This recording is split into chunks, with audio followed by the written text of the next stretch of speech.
But yeah, so I had to learn how to navigate a lot of things in this foreign country.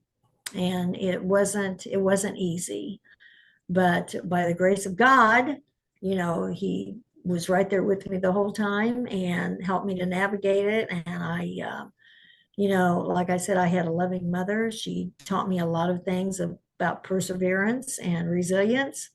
And I took what she taught me, and I first had to have years of therapy to understand why would I believe, all the things. Why didn't I see the red flags, of this man?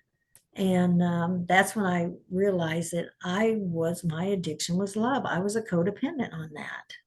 Mm. So that's the therapy is the one thing that helped me get out of that. Was there something in particular, like I went to therapy after losing my husband, I'm sorry. and there was one thing that the therapist said that changed everything for me. Did you have a moment like that in therapy? I did have. Yeah. I went to children molested as adults, or adults molested as children. I'm sorry, and it was a very powerful group meeting where everybody shared. But then I started going to just a one-on-one therapist, and she said, "Judy, the person you're supposed to love the most is yourself. You've got to love yourself." Because you can't be good for anybody else if you're not good for yourself. And I thought, oh, how do I get good for myself? How do I love me? And so she started having me doing these exercises about look in the mirror, what is it you like about yourself? What is it you'd want to change? And if it's a hairstyle or whatever, do that.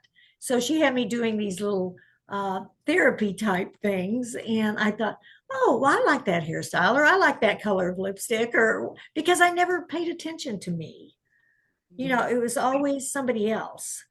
And so, yeah, the therapy just really got me out of the rut. And then my education came with and learning the law, reading every book I could, and became a certified paralegal, and putting other women's clemencies together that theirs were granted. And I That's so thought, fabulous. wow, and it made me feel good.